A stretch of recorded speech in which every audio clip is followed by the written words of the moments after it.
দ্রৌপদীর যখন বস্ত্রায়ন হচ্ছে, দাদা ভাইরা সবাই শুনুন, ৮০,০০০ চেয়ার ছিল, ৮০,০০০। কত হাজার বললাম জোরে বলুন? দ্রৌপদীর একটা মেয়ে উলঙ্গ হবে, তার কাপড় টানা হবে, তার জন্য দ্রৌপদীর বস্ত্রহরণে আসরে ৮০,০০০ চেয়ার ছিল, আরো ৮০,০০০ লোক দাঁড়িয়েছিল দেখবে বলে।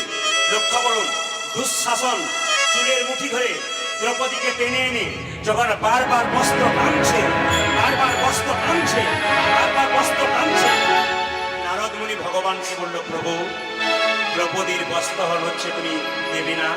আর কত পরীক্ষা দেবে? বলছে, ওকে ও পরীক্ষা নেওয়ার জন্য আমি প্রস্তুত, কিন্তু পরীক্ষা দেওয়ার মতো প্রস্তুত ওর হয় না, এখনো প্রিপারেশন হয় নাই, হল ঘরে যাবে কি করে? ওকে আমি পরীক্ষা নেবার জন্য প্রস্তুত, পরীক্ষা তো দিচ্ছে না। ও যদি দু হাত তুলে আমাকে সমর্পণ করতে পারে, আমি তাকে বস্ত্র দেবো। আমি তার কাছে যাই না যে দু হাত তুলে আমাকে ডাকে না। দ্রৌপদী দু হাত তুলে যখন ডেকেছে, সঙ্গে সঙ্গে বস্ত্র দিচ্ছে কে? কৃষ্ণ।